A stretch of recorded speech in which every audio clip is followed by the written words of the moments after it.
अवधूत सुंदर श्रीमन्महागणाधिपतये नमः। श्री सरस्वत्यै नमः। श्री गुरुभ्यो नमो नमः। सजयति सिन्दूरवदनो देवो यत्पादपङ्कजस्मरणं वा सर्वनिधिवतमसाम्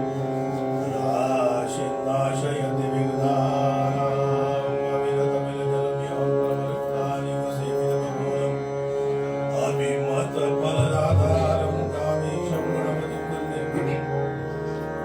या पुण्येन्दुविशारहारधवलाया शुभ्रवस्त्रावृता या वीणाभरदण्डपण्डितकरा या श्वेतपद्मासना या ब्रह्माच्युतशङ्करप्रभृतिभिः देवै सदा वन्दिता सा मां सरस्वती भगवती विश्वेशजाड्या मूकं करोति वाचालं पङ्गुं लङ्घयते गिरिं यत्कृपात्मं वन्दे परमानन्दमाधवं वसुदेवसुतं देवं कंसचाणूरमर्दनं कृष्णं वन्दे जगद्गुरुं ध्याये नित्यं महेशं व्रजति गिरिनिभं चारुचन्द्रावतंसं रत्नाकरपूज्ज्वलाङ्गं परशुमृगवराभेर्हस्तं प्रसन्नं पद्मासीनं समस्तस्तुतमवरगणिर्व्याघ्रकृतिं वसानं विश्वाद्यं विश्ववन्द्यं निखिलभयहरं पञ्चवक्त्रं सान्द्रनीलां गावं जगन्नाथपाणिपट्टनं मण्डलानां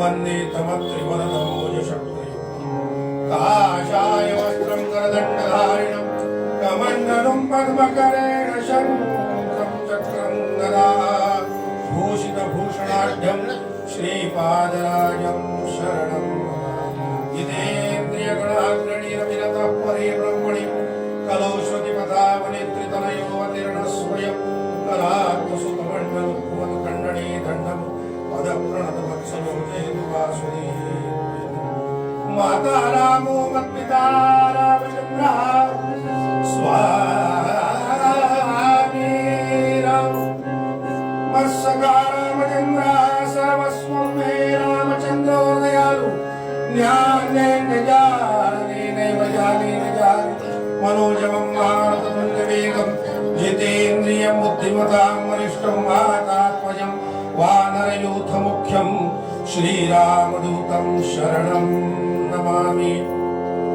श्रीरामदूतं शरणं नमामि। वचनैका कमलावती माझी रंकाची विनंती करजोडितो कथे काळी आपण असावे जवळी सद्गुरुनाथा आपण असावे जवळी।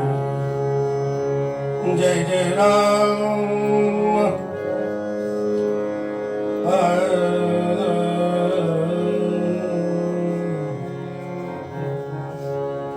हरि जय जय राम कृष्ण हरि हरि जय जय राम राम कृष्ण हरि हरि जय जय राम राम कृष्ण हरि हरि जय जय राम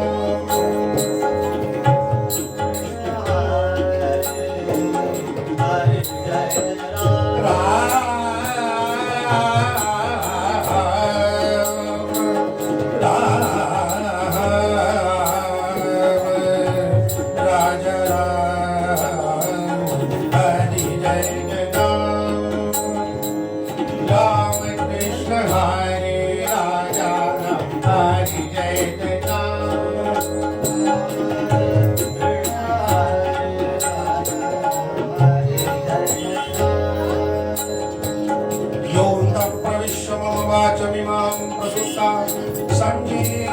यज्ञ किल शक्तिधर स्वधाम्ना अन्यां सहस्रचरण श्रवणत्वकादिं प्राणान् नमो भगवते पुरुषाय तुभ्यं शङ्करं शङ्कराचार्यं केशवं बादरायणं सूत्रभाष्यकृतो वन्दे भगवन्तु पुनः पुनः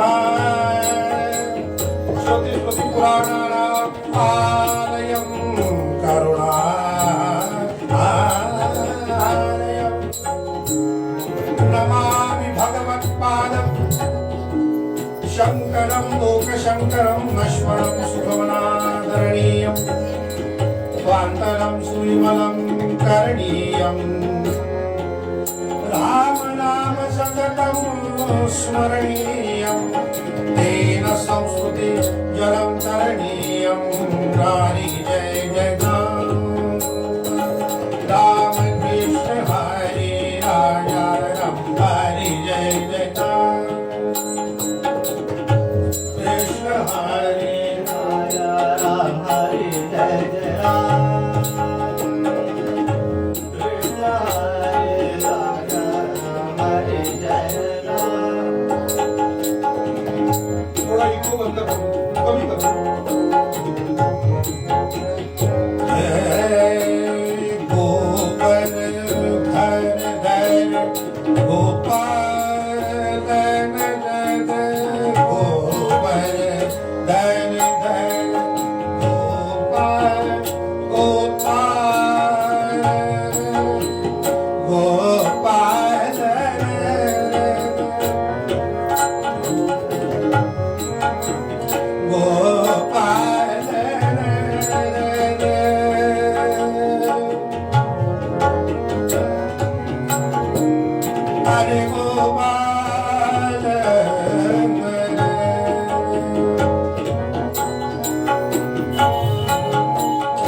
Hey!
काही भाग्याने वासुदेवाच्या काही भाग्याने वासुदेवाच्या काही भाग्याने कृष्णागिरीच्या वसण आहे कृष्णागिरीच्या वसण ये रे अंबरी वसणा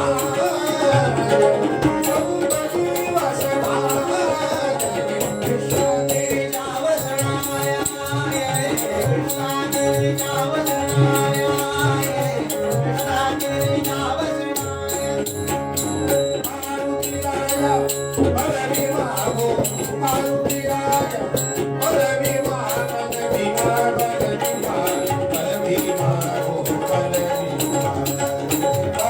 माग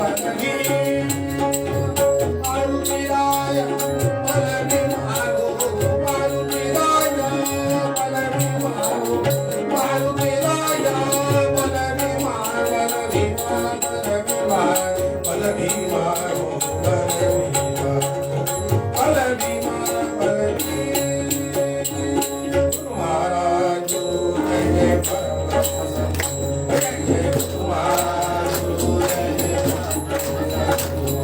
जय महाराज जय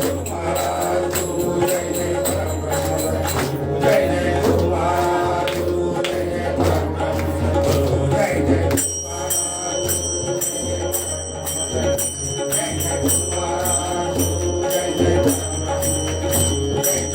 महाराज जय जय गुरु जय जय परम ब्रह्म सद्गुरु जय जय गुरु महाराज जय जय परम ब्रह्म सद्गुरु जय जय गुरु महाराज जय जय परम ब्रह्म सद्गुरु जय जय गुरु महाराज जय जय परम ब्रह्म सद्गुरु गुरु महाराज जय जय परम ब्रह्म सद्गुरु जय जय गुरु महाराज जय जय परम ब्रह्म सद्गुरु जय जय गुरु महाराज जय जय परम ब्रह्म सद्गुरु जय जय गुरु महाराज जय जय परम ब्रह्म सद्गुरु जय जय गुरु महाराज जय जय परम ब्रह्म सद्गुरु जय जय गुरु महाराज जय जय परम ब्रह्म सद्गुरु जय जय गुरु महाराज जय जय परम ब्रह्म सद्गुरु जय जय गुरु महाराज जय जय परम ब्रह्म सद्गुरु जय जय गुरु महाराज जय जय परम ब्रह्म सद्गुरु जय जय गुरु महाराज जय जय परम ब्रह्म सद्गुरु जय जय गुरु महाराज जय जय परम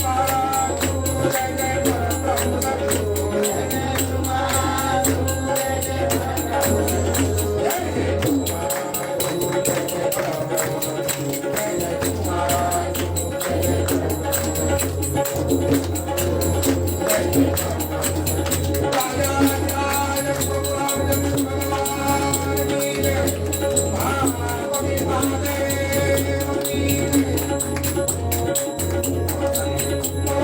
भगवान की जय परमहंस वासुदेवानंद सरस्वती स्वामी महाराज की जय श्री नृसिंह सरस्वती स्वामी महाराज की जय पुंडरीक वरदान श्री ज्ञानदेव पंकजनाथ महाराज की जय भवानी दत्तम महाराज की जय देवर्षिनाथ महाराज की जय अवधूत जिह्वाश्री गुरुदेव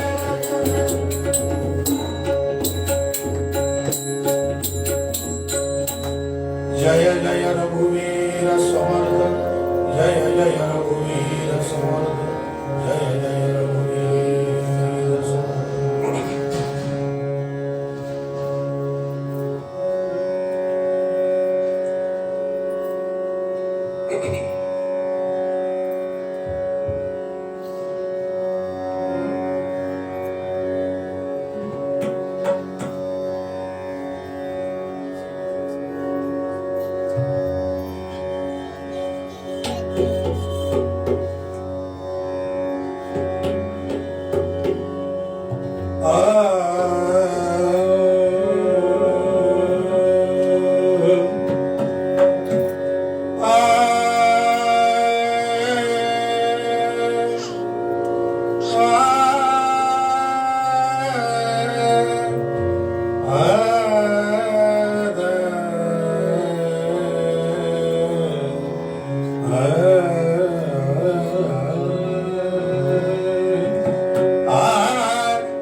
हरी तुझे आवडी मजला दे, हरी तुझी आवडी मजला दे, हरी तुझी आवडी मजला दे, हरी तुझी आवडी मजला दे.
उदमुनी सेवा द्यावी देवा उदमुनी सेवा द्यावी आवडी मदत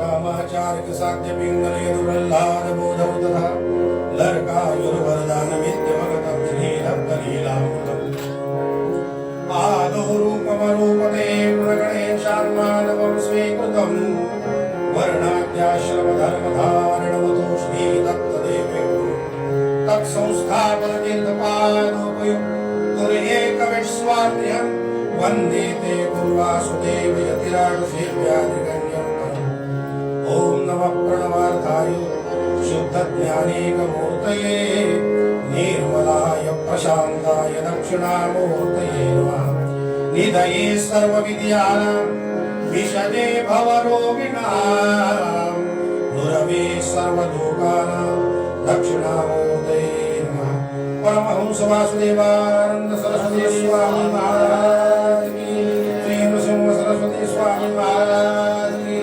अवधूत चिंतन श्री गुरुदेव भगवान दत्तात्रेयाचा आज जन्म सोहळा आणि या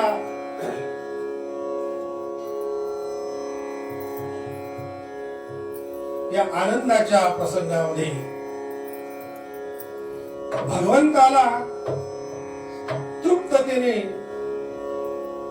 मनामध्ये असा आनंद झाला पाहिजे की या भूतलावर मी येत आहे असं ज्याला वाटतं त्याच्या मनात आनंद निर्माण करण्याकरिता आपला जय जयकार कसा असावा पहिल्या दिवसापासून बुवांनी सांगत आले अनेकांनी सेवा या ठिकाणी सादर केली एकदा नामघोष असं काही होऊ द्या की खरोखरच या कोरोनाच्या काळामध्ये भगवंताला यावंसं वाटलं पाहिजे हा रोगाचा प्रादुर्भाव झटक्यामध्ये दूर झाला पाहिजे त्याला अडवायचं आहे काही मागणं मागायचं आहे मग जय जयकार कसा पाहिजे पुंडलिक वरदा श्री ज्ञानदेव पंढरीनाथ महाराज की परमहंस वासुदेवानंद सरस्वती स्वामी महाराज की अवधूत चिंतन श्री गुरुदेव असा जय जयकार केल्यानंतर भगवंताला सुद्धा कोणाच्या तरी रूपामध्ये भगवंत येतच असतो पण त्याला यावंसं वाटलं पाहिजे आपण त्याचा जन्म सोहळा साजरा करतो त्या युगामध्ये जुलमी म्लेच्छ लोकांचं अत्याचार नाहीसा करण्याकरिता भगवंताने स्वतःला पाचारण करून घेतलं नानाविध अवतार धारण केले योगींद्र जो तनय अत्रि महाऋषींचा योगींद्र जो तनय अत्रि महाऋषींचा श्रीपादराज पहिला अवतार ज्याचा तो हो पुनश्च नृसिंहदेव तो हाची दत्त भगवान गुरु वासुदेव पुंडलिक वरदान हे महात्मे या पृथ्वी तलावर आले कशा करता आले भक्तांचं दुःखाचं निवारण करण्याकरिता भगवंतानी भक्तांचं दुःख निवारण करण्याकरिता जर भगवंत आले आहे तर त्या सद्भक्तांनी भगवंताला हाक कशी मारली असेल अशी नाही नाही, मनापासून भगवंताने हाक अगदी मनापासून आळवलेला आहे. म्हणून परमेश्वराला त्यावेळेला यावंसं वाटतं. नवे नवी आताही येण्याच्या तयारीत आहे, पण हाकच कशी मारली पाहिजे. भगवंत समोर बसले आहेत आणि एक भक्त त्या भगवंताची आराधना करतोय. ती कशी केली पाहिजे. बसलाय त्या ठिकाणी, डोळे मिटले आहे, नासागरी दृष्टी लावलेली आहे, हातामध्ये स्मरणी आहे, भगवंताचं नामस्मरण करतोय. ही सेवा याही घरातली आस्था काय जी सुरू आहे, आमच्यापर्यंत जी येऊन पोहोचली, आम्ही जी धुरा सांभाळतो आहे, ती आमची पूर्व पुण्याई आहे. घरामध्ये जर चांगला पुरुष जन्माला यावा असं वाटत जर असेल तर त्याच्या अगोदरच्या पिढ्या खपल्या असतात. आपल्या उमरेडचं उदाहरण आहे. आता 15 दिवसानंतर गोपाळ बाबांचा उत्सव आहे त्या ठिकाणी. ही विभूती जन्माला आली, पण त्याच्या अगोदरच्या पिढ्या किती खपल्या हो. काय सेवा झाली. अगोदरच्या पिढीने काय सेवा केली भगवंताची. याही घरामध्ये तेच आहे. आपण हा उत्सव पाहतोय, अगदी छोट्या प्रमाणातच सुरू आहे त्या काळापासून. जवळजवळ आपण विचार करतो हा आता सुरू केला असेल या पोरांनी नवे नवे. या उत्सवाची धुरा ही जवळजवळ चालत आलेली आज आमच्या जवळ आली, पण याला पावणे 200 वर्ष पूर्ण झालेली आहे.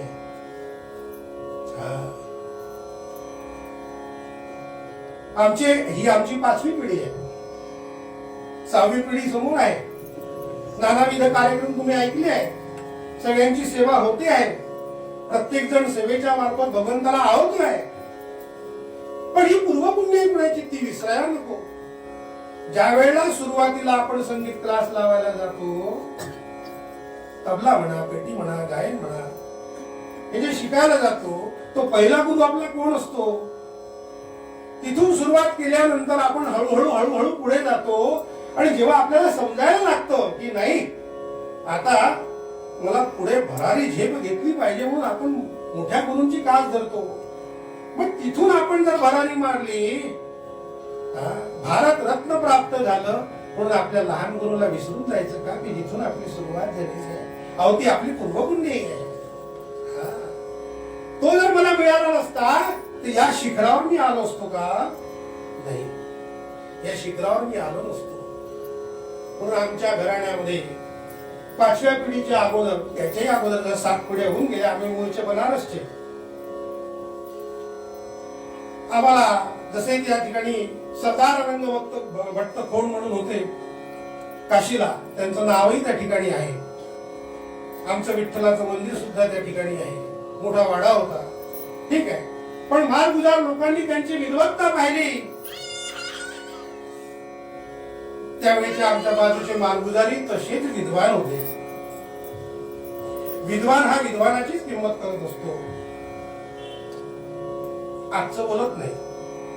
त्या काळात 7 पिढीच्या अगोदर या ठिकाणी आल्यानंतर या 5व्या पिढीच्या अगोदरची आमचे भजमभट्ट खोंड म्हणून होते. त्यांनी भगवान दत्तात्रयाची सेवा सुरू केली. गुरुचरित्र पठण करायचं आणि अगदी अध्याय वाचूनच जन्म करायचा. ही पद्धत सुरू झाली त्यावेळेपासून. उपासना काहीतरी केली पाहिजे, घरामध्ये उपासना असावी. त्याचा परिणाम आपल्या पोरांवर होत असतो.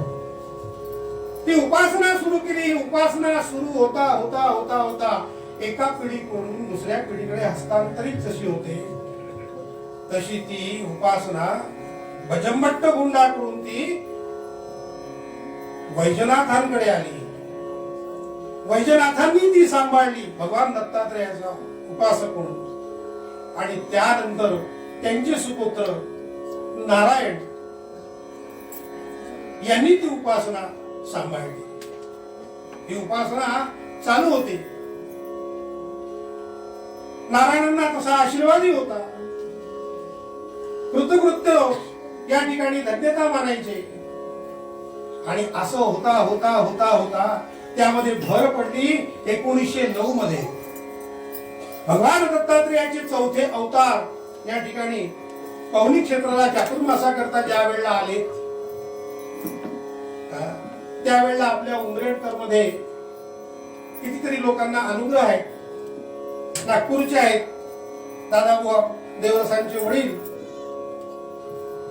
आमचे आजोबा, या सगळ्यांना महाराजांचा प्रसाद मिळाला, अनुग्रह प्राप्त झाल्यानंतर ती सेवा वाढली. हो, महाराजांनी सांगितलं की भगवान दत्तात्रेयाची उपासना करतोय, ती उपासना अशीच चालू दे, अशीच चालू दे.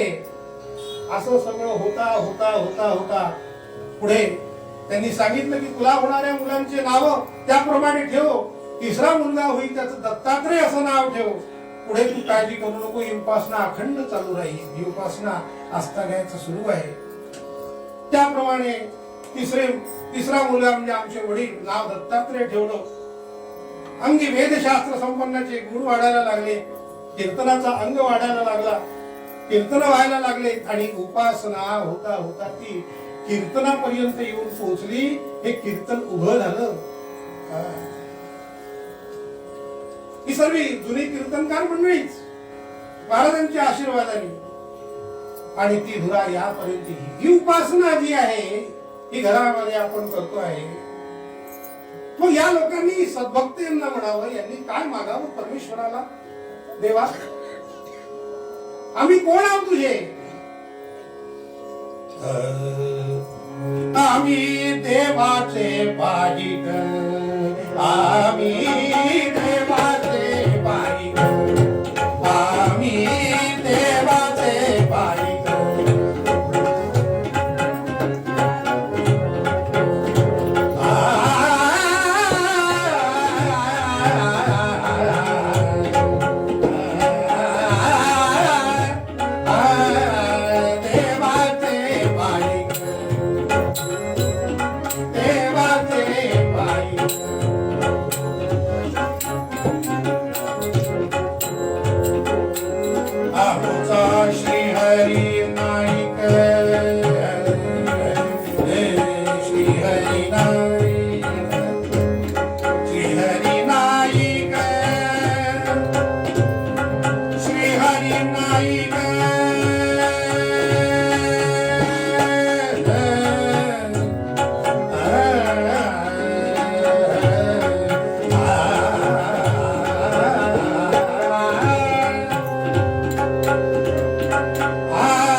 भगवंत आपल्याला संधी देत असतो, त्या संधीचं आपल्याला काहीतरी करून घ्यायचं आहे, आपल्याला सार्थक करून घ्यायचं आहे.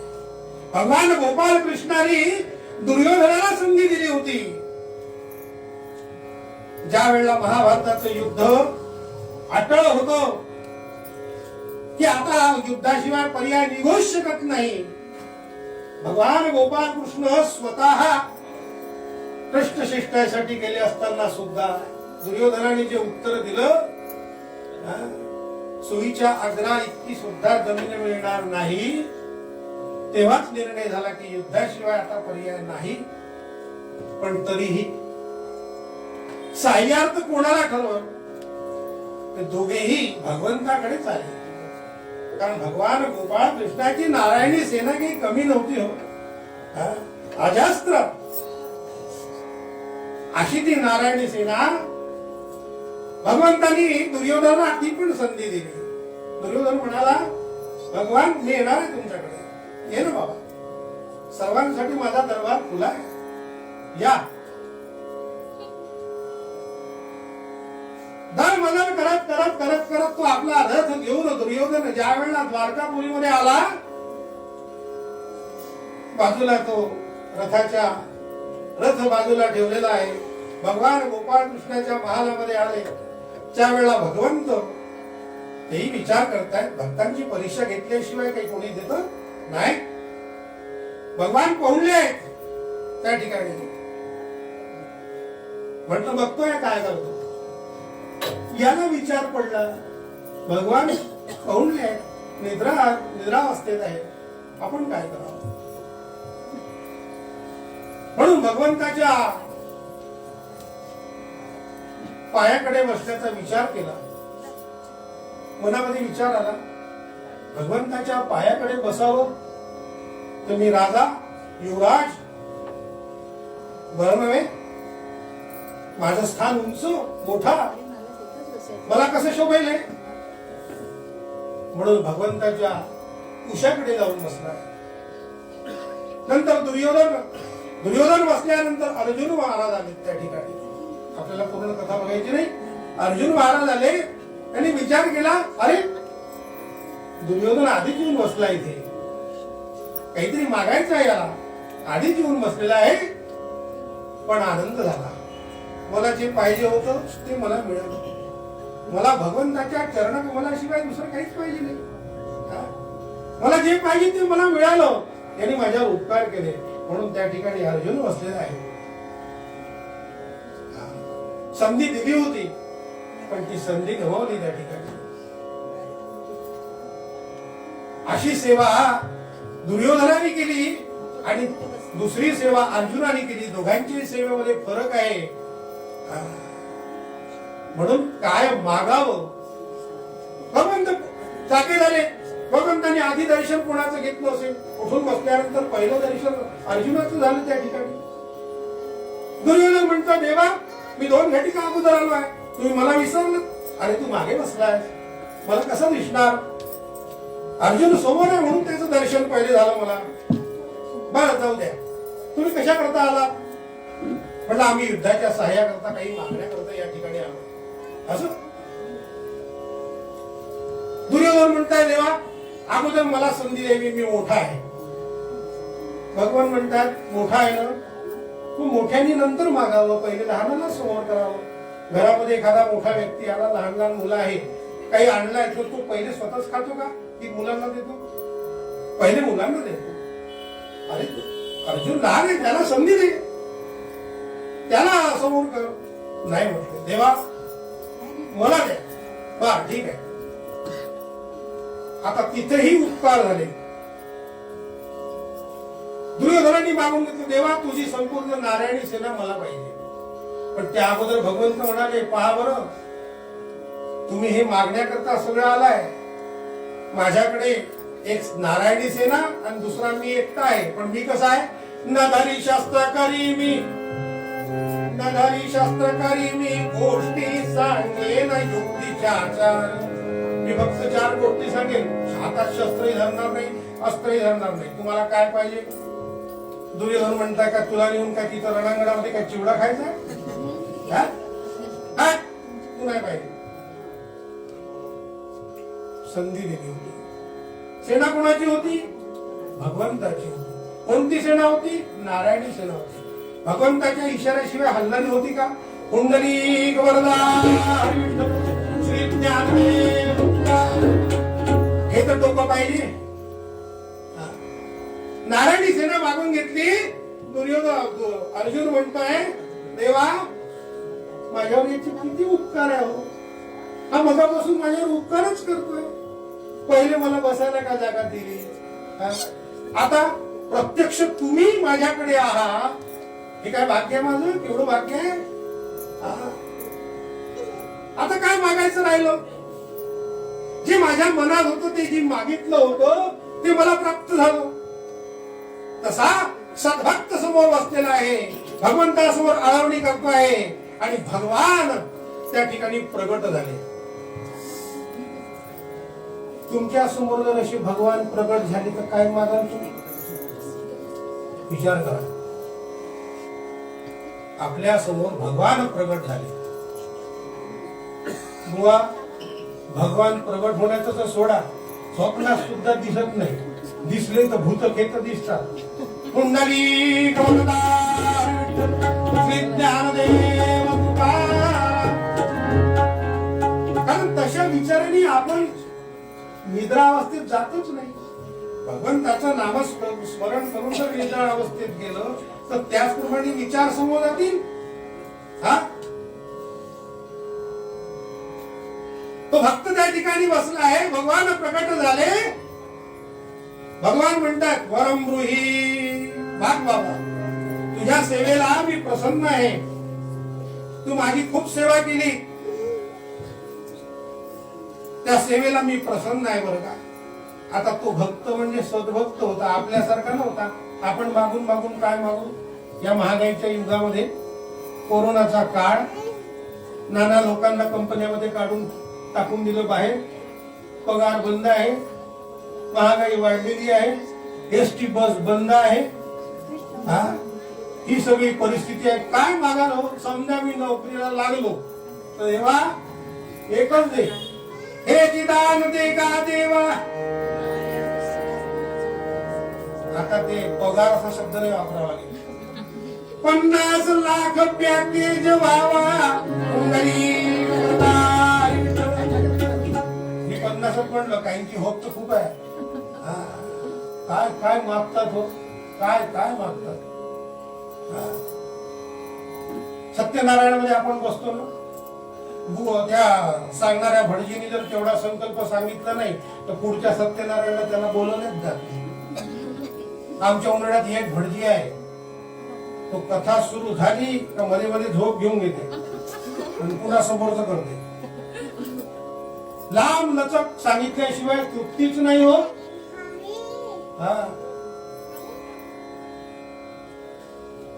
किती सांग, लांबच लांब, लांबच लांब. हे गुण विशेषण विशिष्टादि शुभ पुण्य तिथो श्रुती स्मृती पुराणोक्त फल प्राप्त्यर्थम अस्माकं सह कुटुंबानां सह परिवाराणां क्षेम स्थित आयु आरोग्य अभिवृद्ध्यर्थम द्विपद, दोन पाया करता, चतुष्पद घरातल्या कुत्र्या बांधल्या करता, द्विपद चतुष्पद सहित समस्त मंगल अभ्युदयार्थम. एवढंच नाही, धर्म अर्थ काम मोक्ष पुरुषार्थम आदि भौतिक आदि दैविक आध्यात्मिक त्रिविध तापशमनार्थम राजद्वारा व्यवहार द्वारा अंगीकृत उत्तरोत्तर फल प्राप्ती अर्थम. किती मागून घेतो आपण. भगवंत परिश्रम घेत आहे, त्याच्या हातात आहे काही. पत्रम पुष्पम फलम तोयम यो मे भक्त्या प्रयच्छति. देवाला काही नको, पण ज्याच्याजवळ भरभरून देवाने दिला आहे त्यांनी मनात असा विचार आणू नये की बुवानी सांगितलं कीर्तनामध्ये की सत्यनारायणला नाही सुपाऱ्या मांडल्या ती चालते, नाही खारका मांडल्या ते चालते, आणि मांडीन तर सडकं मांडीन कुंडली, असं नको, असं नको. या भक्तांनी काय मागावं. असं भक्त बसलेला आहे, त्यांनी मागितलं देवा देत असेल तर मला एक मागणी नको देऊ, दोन मागण्या दे. एक मध्ये पहिली मागणी माझी उच्च कुलामध्ये माझा जन्म व्हावा, आणि दुसरी मागणी संतांचा समागम, चांगल्या सद्भक्ताचा संतांचा समागम मला झाला पाहिजे. वा वा वा, भगवंताला आनंद झाला हो. चांगल्या कुळात जन्म आणि संतांची संगती, चांगल्या कुळात जन्म आणि संतांची संगती, हे दोन जर लाभले काय त्याचं भाग्य उजळेल हो. पण असं कधी झाला ते क्वचित, असं कधी झाला क्वचित. चांगल्या कुळात जन्म आणि दुर्जन संगती लाभलेले लोक आहेत. दुर्जन कुळात जन्म झाला, चांगली संगती लाभलेले लोक आहेत. कोण आहे असे? दुर्जन कुळात जन्म झाला आणि ज्याला चांगली संगती लागली असा सद्भक्त कोण कोण आहे? भक्त प्रल्हाद. आपण भागवत ऐकतोय, कीर्तनातच लक्ष राहत नाही तर भागवतात का राहील. कुंडली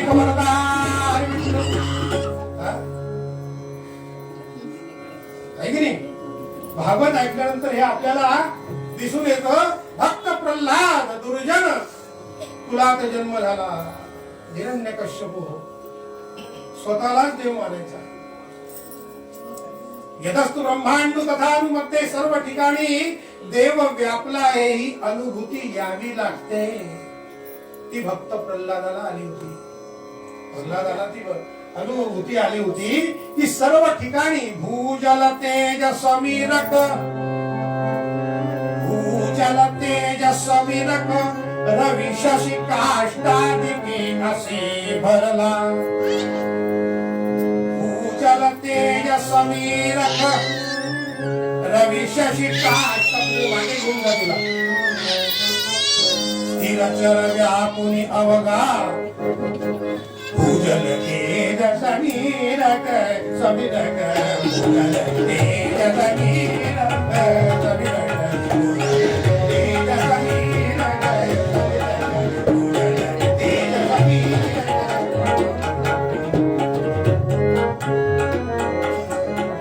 रवी शशी काष्टा दिगी असे भरला. रवी शशी काष्टा रवी शशी काष्टा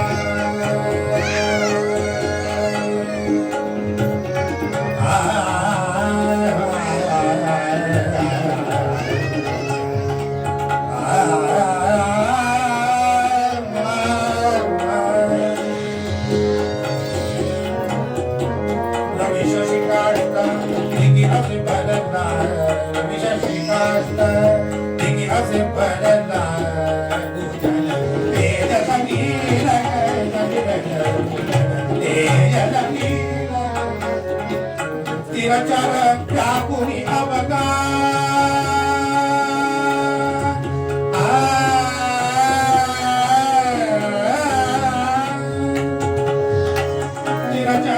व्यापुनी अवगा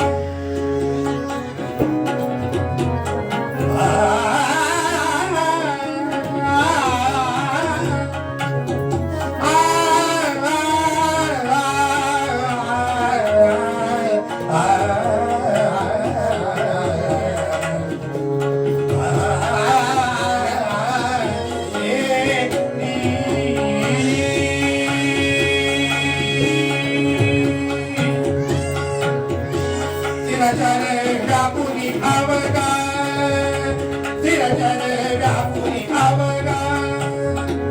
तो जगदात्मा दशांगुली उरला.